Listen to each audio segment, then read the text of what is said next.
Hello, this is Andrine, a Jewish American priestess, and I'm coming to you very early in the morning, having been woken out of a dead sleep by my fire alarms going off, because that sometimes happens, and I'm having a difficult time getting back to sleep, and now this is happening. Fire is being uncooperative. There are a variety of astrological things happening right now in the world, including, ouch! Including burning my fingers. Trying very hard not to set my life on fire here. Mercury is in retrograde, is what I am told, and I don't know very much about astrology, but certainly many of us have heard that phrase. And having communication devices go crazy and having fire detectors go off in the middle of the night and communications go awry. So I thought, since I can't sleep anyway, let's get up and do a reading. And we're going to do a reading today on communication. What is it we're trying to communicate, supposed to be communicated to, about, and what is it the universe is trying to tell us right now? And why does it seem backwards or out of the ordinary, or perhaps urgent even? So I'm going to pull out 3 cards today from the Wildwood Tarot deck, and let's just see what communication factors are up. And when I get these cards down, we're going to flip them over, and then we'll put the timestamps down below,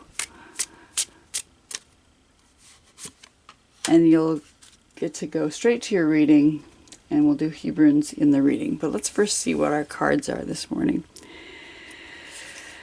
So first we have the 10 of Arrows.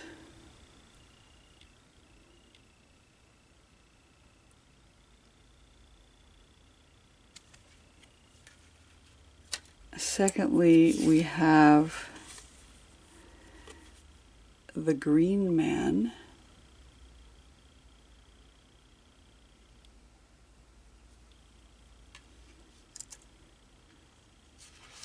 And lastly, we have the 9 of Bows.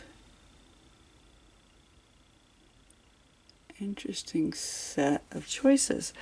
So, take a minute to discern which of these 3 cards wants to communicate to you this morning. I'll zoom in a little bit so you can see them better.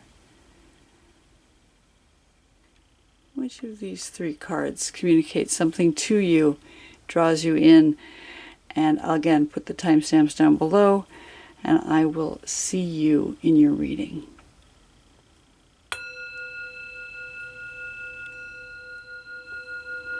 Hello, card number 1. Those of you who chose the first card, this is what it looks like.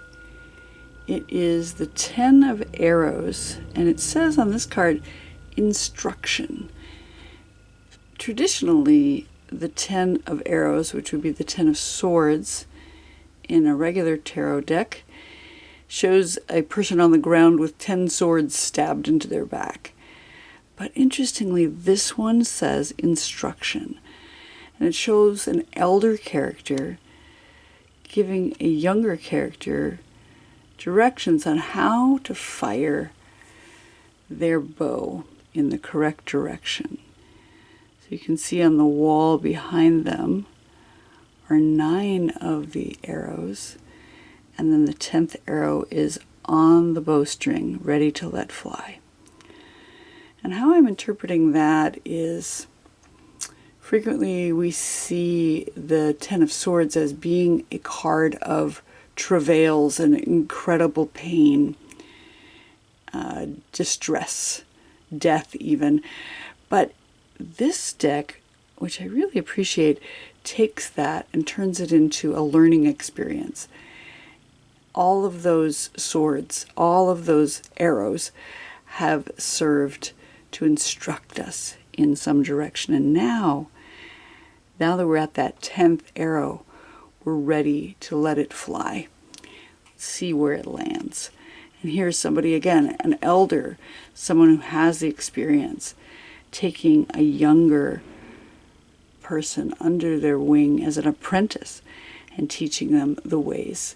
So it's as if the ancestors are here showing us that all of our travails, all of our burdens, all of our wounds are sent here to instruct us.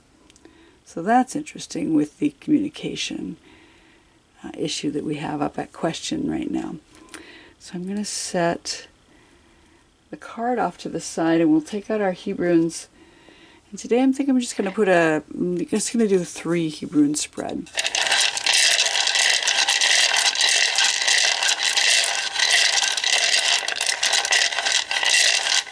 Starting at the top, this is what's coming down from above, and it's the letter Yud. Lovely.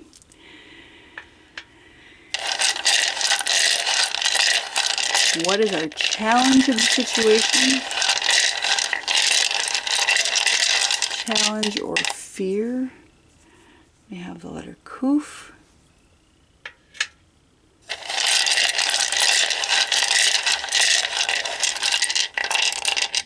And the last one is our outcome. We have Samech. Very nice. Very nice. All right. Coming down from above, what is coming down from the heavens? We have the letter Yud. And Yud is the letter that's affiliated with this month right now, the month of Elul that we are in. That is the preparatory month for the Rosh Hashanah, the new year that is coming in at the 1st of Tishrei, the new moon next month.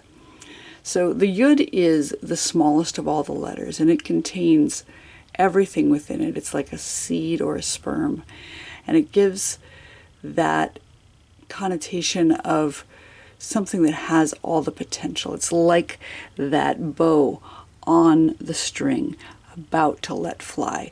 We don't know where it's going, we don't know what it's planting, but we know that it has all that potential within it. It's like potential energy. It's the smallest of all the letters, but it's like that one point out of which the Big Bang expands, that one point of divine presence that has the potential for all of creation within it. It is the first letter of the divine name. And it's the first letter of the word Yad, which means hand. So it gives us additional affiliation with action. How do we move in the world? What artisanship do we use our hands for? What do we use our hands to make?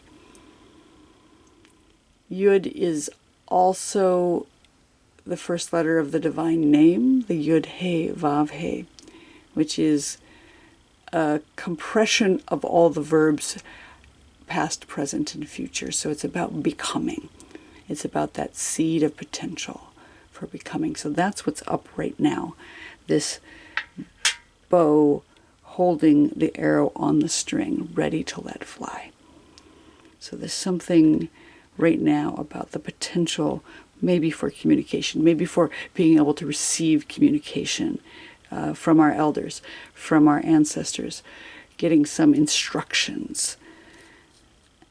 And the center letter is that letter which corresponds to a challenge or a fear in our situation. We have the letter Kuf.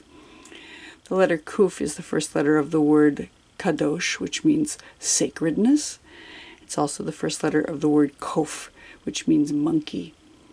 So we have this balance between what is sacred and what is base or animalistic nature in ourselves. It's also the first letter of the word Kaddish, which is the prayer that we say to honor the departed.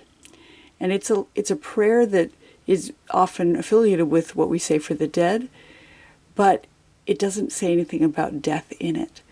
So there is this tendency in Judaism to praise rather than to harbor on death. And I think that's really interesting with regards to this version of the Ten of Arrows, because again, like I said, it usually depicts a person who's lying flat with 10 swords stabbed in their back. But instead of focusing on the pain and the suffering and the death around that, this card is taking that, turning it around, and making it be about potential, making it be about the potential for sacredness.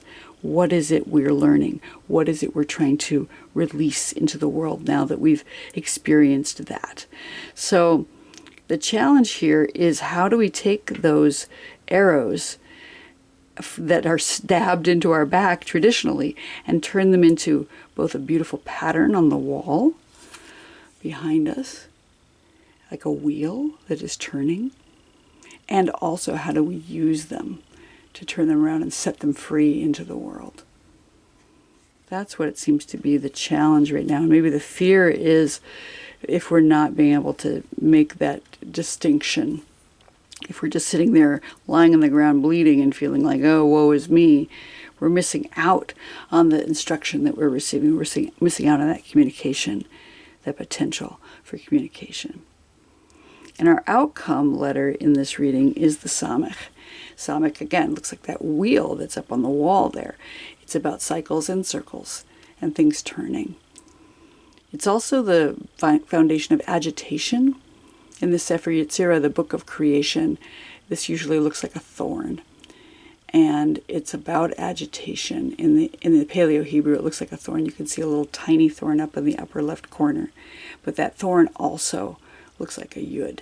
So the potential for the divine propelling us forward with agitation to create better boundaries. Because Samech is also about being surrounded possibly with thorns, but those thorns are for protection, not for harming anyone. The same way these arrows are not for harm, but they are for use. So we have some things that are turning and moving on to the next iteration in this wheel, this cycle, these seasons that are changing right now. And as far as smoke detectors go, it turns out that when the temperature drops, there's some kind of contraction that happens inside the smoke detector and causes them to go off in the middle of the night, typically.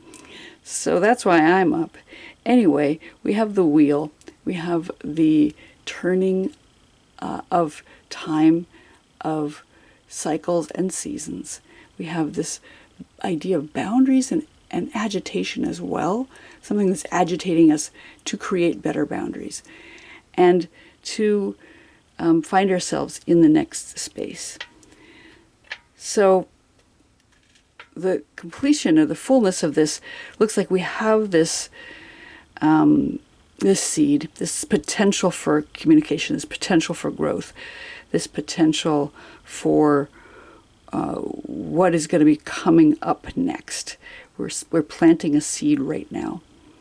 That our challenge is to figure out how to take the thing that is potentially dangerous and turn it into a lesson. To listen to our elders, possibly offer Kaddish if it's time for you to do that, to maybe offer that prayer of praise for the divine, which we say in honor of our ancestors and our elders, and then find our way through to something that is sacred, something that is holy. And when we do that, we'll come through to a place of boundaries, a place of being surrounded and protected, as well as transforming and moving into the next iteration with that wheel turning. So for those of you who chose card 1, this has been your reading on this fine morning. I hope you have a beautiful day. Shavua Tov. Happy week.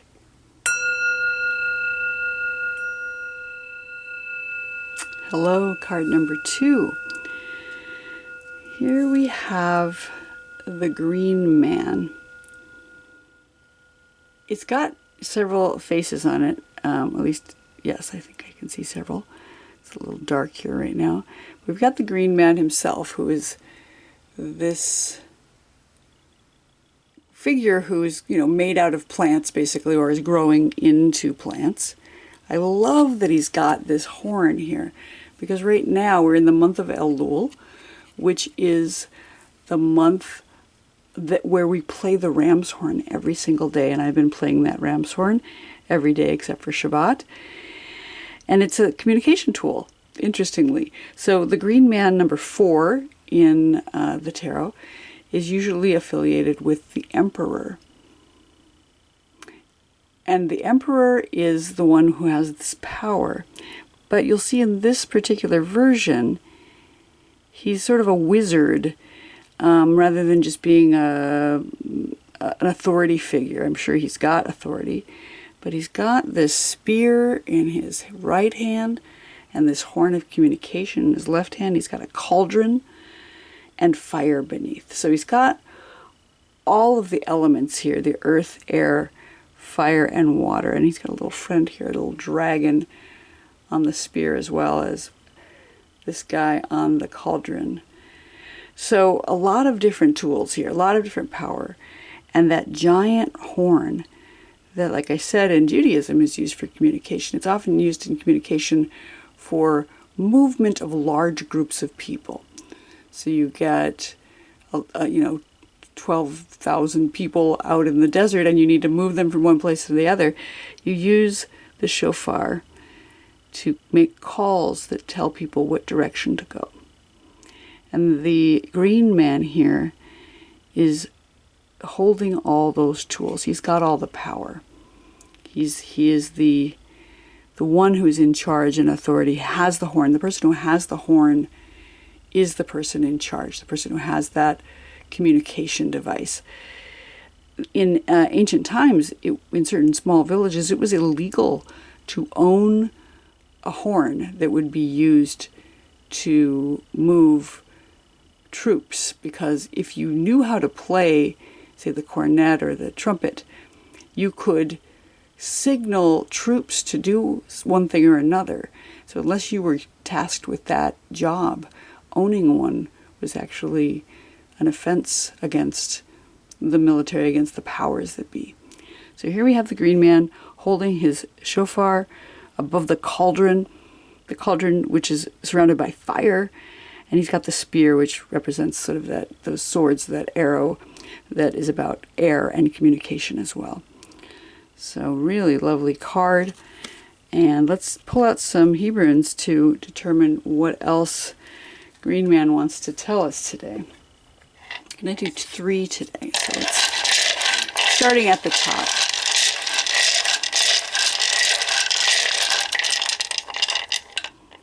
Our top letter is the letter Hey.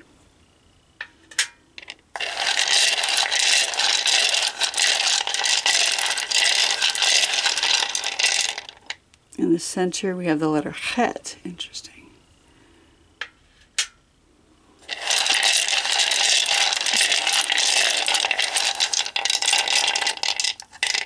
And the bottom, we have the letter Kuf. Okay.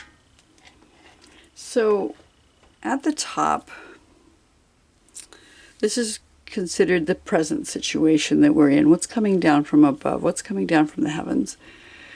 We have the letter Hey, and Hey is the first letter of the word Hineni, which means presence. It means, here I am, ready and available for service, whatever service is being required of me.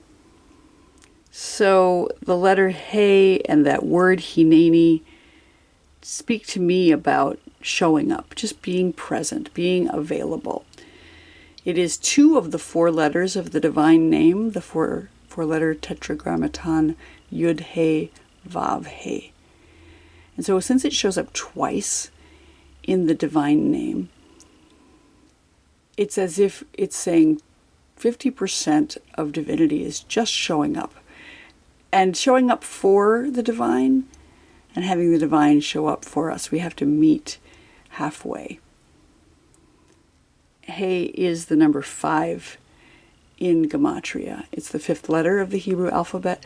And so it has this connotation of the 5 levels of the soul. And so you want to show up in each of those levels. And you have the communication from the divine to be a light to the world. The word light, or, shows up 5 times in the story of creation. And the letter He in the book of creation, the Sefer Yetzirah, is affiliated with light. So there's something about light and sight that is really important. Being able to see our way forward, being available for service, being able to show up and say, here I am, ready for whatever is being called, whatever call comes next on this shofar, I am here for it. And having that, those 5 levels of the soul all available, not just with our minds, not just with our hearts, not just with our mouths, not just with our feet, but with all the different kinds of showing up that we can do. We should be here. It is affiliated with the tribe of Judah, who is the one who has the divine name right inside of their own name. So the divine name, the 4-letter name, is Yud He Vav He. Yehuda is spelled Yud He Vav Dalet He. So it's like the divine name with the Dalet in it, and the Dalet is a doorway. So it's like a doorway in to divinity, this idea of showing up. The other thing that He refers to is it's connected to the body part of the liver in the body. And the liver is the organ that is the heaviest of all the organs. So it has a certain amount of gravitas to it. But it's also the organ that filters the blood. So it's that important ability to discern what is toxic and what is useful. And how do we get rid of the toxins in our body? So that's what's up right now, this idea of presence and discernment around toxicity and light and sight. In the center of our reading, we have the letter Chet. Now, the letter Chet is, again, the position of the challenge or fear in our situation. Chet is the letter that begins the word Chai, which means life. And to that end, it speaks to choosing life, being able to discern what we're supposed to do and making a choice. It's not that things are fated and inevitable, but we get to make a choice every day toward life and in every moment. Chet is also the first letter of the word Choshek, which means darkness. And it's the first time the letter Chet shows up in Torah is in that word Choshek. So there's something about the balance between living life and embracing and wrestling with one's own darkness. Chet is also the letter that looks a little bit like a chuppah, which is a marriage canopy. And so it has to do with contracts and covenants. It's the number 8 in Gematria, so it has that infinity loop idea with it, 8 looking like a infinity. When you flip it on its side, it looks like the infinity symbol. And that's because 7 days of creation lead to the next day, the 8th day, which is the infinite. After creation is completed, what's next is the rest of time.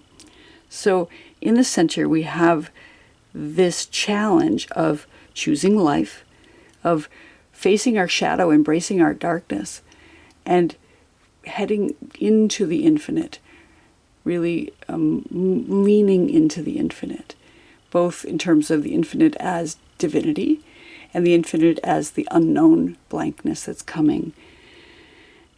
And so our communication here, our challenge perhaps, is being able to stay present while we're in that period of darkness, while we are leaning toward the infinite. And if we can do that, our outcome here is the letter Kuf. And Kuf is the first letter of the word Kadosh, which means holiness or sacredness, that which is designated for service to the divine. Again, that translation of holiness it's different than the original intention of kadosh. Kadosh is about designation for service. Anything has the potential for designation for service to the divine. For instance, if you have a cup and you fill it full of things that are unpleasant, you could fill it full of, body fluids that are unsavory. That is not kadosh. But if you take that same cup and you cleanse it and you purify it and you designate it for service to the divine, it can be made pure. And I think that's true about every individual, that one can be designated for service. And that hay is all about showing up and saying, here I am, ready for that service. So our outcome here is the kuf meaning holiness or sacredness. I like sacredness better. So we have all of this potential here. If we can show up, if we can choose life and embrace the shadow, embrace the darkness, really listen to the call of the divine, embrace our own power. The emperor is often about power and holding on to one's own sovereignty and ability to choose power.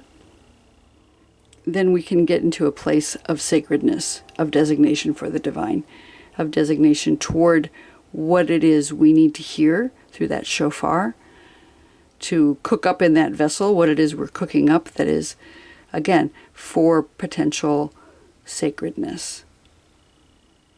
So for those of you who chose the green man today, this has been your reading. I hope that you are able to show up and that you can find the sacredness in our situation while wrestling with your darkness. So I hope to see you here again next time.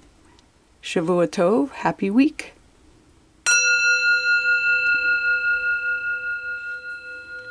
Hello, card number 3. Those of you who chose the 9 of bows. At the bottom it says respect. And you can look at this guy. He's looking a little scary. You can see he's got his little lean-to in the back full of his bows, and he's carrying a bow here also with a arrow on the string. The 9 of bows, which is the 9 of wands in traditional tarot, is about protection. It's about defense. So oftentimes it's called the wounded warrior. This is somebody who has clearly suffered some sort of maybe wounding in battle, but he's definitely on the defense. You can see he's got antlers.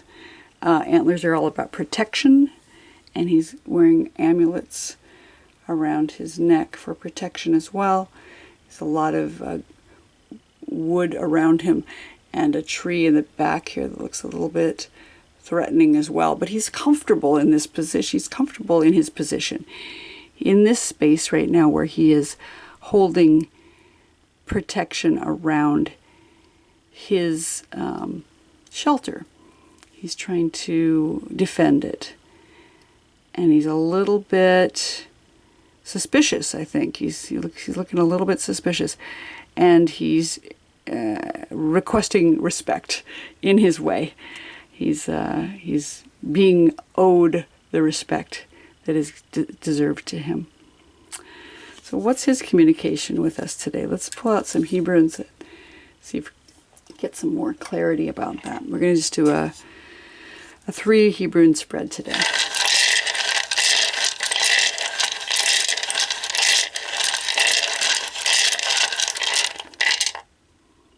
Starting at the top, we have the letter Yud.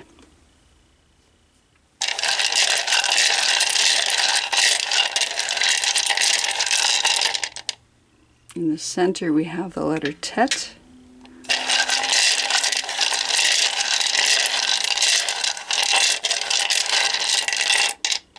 And at the bottom, we have the letter Nun. Okay. So starting at the top position is what is coming down from above. What is our situation right now? And we have the letter Yud, and Yud, interestingly, showed up in the first reading in the same position. It is where we are right now. It's the letter that's affiliated with this month, the month of Elul, which is a preparation month before our new year at Rosh Hashanah, the next new moon of Tishrei. So the letter Yud is the seed. It's the one point of potential out of which everything grows. So like a seed or a sperm, it is the foundation of sexuality as well. So that potential for creation. It is the smallest of all the letters, but it contains everything within it. Because it is the first letter of the divine name, the Yud He Vav He. The Yud He Vav He is the unpronounceable name of the divine that is sort of a compression of all the verbs of being, past, present, and future. So this idea of becoming is here within the Yud. I think of it as like the seed of a new growth that's coming. It's like the tip of the arrow that's on the bow of this character here. He's got the potential for possibly hunting, or again, protection or defense of his space. So the Yud has all that within it. It's the first letter of the word Yad, which means hand. So also about artisanship and creation. What do you use your hands for? And the Yud is, it's like again, that's the beginning of a thing. When the divine contracted themselves in order to create the universe, it's said that they brought themselves down into one small point and then exploded forth into everythingness. So it's that single point out of which the Big Bang occurred. It's the number 10 in Gematria, so it also has that reference to the 10 fingers on the hand, and again, the potential for creation. And because it is the number 10, it has both the oneness in it plus that ultimate manifestation of oneness, which is tenness. It is the letter that corresponds to the kidneys in the body. The kidneys, which are an organ of filtration, they filter out things that are not helpful in our digestion. And if they do not work well, they can also cause us to be very ill. This is specifically the left kidney in the body. It's affiliated with the tribe of Gad. That's Gad. And Gad is the seventh son of Jacob. And his mother was Zilpah. Zilpah was the handmaid of Leah. And she was from a different tribe than the Hebrews. So it is said that she named her children Asher and Gad. So Asher is like a shortened version of Asherah, which is a feminine divine that dwells within the trees. And Gad is a Semitic deity of luck. So it's possible that Zilpah brought with her some of her own tribal deities, and she named her children after them. So luck is affiliated with the Yud, the tribe of Gad. The tribe of Gad being the seventh son, and he also had 7 sons, and that number 7 is also a magical number because of the number of days of creation and the luckiness that comes with it. So there's a lot that's going on with the Yud being here right now. There's luck, there's potential, there's sexuality, there's creation and creativity with our hands and our fingers, and that is what is up right now, this potential for new beginnings. I don't know, I'm trying to think how that falls in here with the 9 of bows.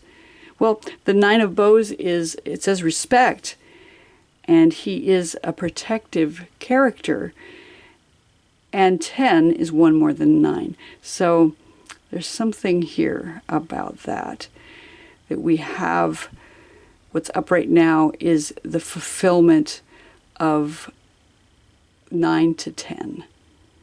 But going to the next section, we have the Tet, and Tet is the number 9. So The fear here is in the center, the fear or the challenge. And the letter Tet is a vessel. It's a container, a cup, or a womb space. So it's about gestation of a thing. So we have seed, and then we have a womb. So something is gestating right now. It's the number 9, which corresponds to the 9 months of pregnancy in the human body. And Tet is also the first letter of the word Tov, Tov meaning good. So something good within a cup or a vessel or a womb. So the challenge in our situation is the gestation. The challenge is, how do we create a nurturing space for that seed, even when we've been wounded, even when we've had challenges to our respect or with our respect. How do we create a nourishing space and tolerate that discomfort? Because it's uncomfortable to be pregnant. For those of you who've been pregnant, you may know that. Certainly giving birth is very, very challenging and difficult. And also just the fear around whether something good is coming, whether what we're gestating here is going to produce goodness. So our fear, our challenge here is to really sit with whatever it is we're gestating, whatever seed has been planted, and know that it is good, to trust that there's goodness within. Tet is also, because it's the number 9, it refers us back to the shofar blasts of the month of Elul. We blow the shofar every day. It's the ram's horn, and it looks a little bit like a curved ram's horn here. And that sounding that happens with the shofar is the communication piece. How do we communicate what we need to communicate? How do we trumpet forth what it is we need to say right now? There are 9 shofar blasts in the sets that we sound at Rosh Hashanah coming up in a couple of weeks. So something needs to be said. And the practicing of saying it, I think, is also important, because in the month of Elul, when we're blowing the shofar, we're basically building up our embouchure so that we can sound all of the calls that need to be sounded on Rosh Hashanah in order to wake the people up. The shofar is all about being woken up and being aware of what's going on. And our 9 of Bows character here looks like he is quite on the alert. So he's heard the shofar. He is on the ready. He's got his arrow on the string. The Tet refers to the right kidney in the body. So we have the left kidney in the Yud and the right kidney in the Tet. So there's both kidneys here. There's some kind of discernment that needs to be made, both in what's happening now and whatever our concern is, whatever our fear is, whatever our challenge is that discernment. Being able to know whether something is a threat or not. Since we've got the 9 of Bows here, and he's so on alert, he's so protective right now. And our outcome letter at the end here is the letter Nun. And Nun is the letter that, it's 2 things. I'll read it 2 different ways. Nun is about humility. It's the letter that begins the word Ne'aman, which means humble. You can see it looks a little bit like somebody kneeling with their head bowed. So I think of it in terms of finding humility, maybe finding some solitude to really go inside and sit with our intuition and our inner knowing, and finding that faithfulness and loyalty maybe toward what we know is good, knowing, trusting again that things are good, sitting with the challenges that we've experienced, maybe with that wounding, and finding a way to turn it toward goodness, to find some good potential out of the difficult situations we've been in. But also the letter Nun is the first letter of the word Nes, which means miracle. So this is a potential for the miracle, and I think the potential comes in that turning our challenges into blessings. I know that sounds really trite, but it really is about that, being able to see our challenges as gifts. And it's a hard one. It's a really hard thing to sit with and gestate. It's hard to see the goodness in the wounds that we've experienced, but it's essential for the miracle to occur. Nun is the foundation of locomotion. So it's about going forward. In the Sefer Yetzirah, the book of creation, each of the letters has a foundation or a transformation. Nun is about locomotion. So moving forward, gradually, slowly building up momentum until you're chugging along like a train, like a locomotive train. So not rushing forward, but starting to move slowly, starting to move ahead, so that when you get going, you're going at a good, strong clip, and you're not just dashing madly. You're going in a specific direction. Nun is the letter that's affiliated with the month of Cheshvan, which comes after Tishrei, so a month and a half away. So as we go into the winter time, into the cold time. So something a little bit further ahead. It's affiliated with the constellation Scorpio, so a couple of months ahead. And it's the stomach in the body. So again, how do we digest?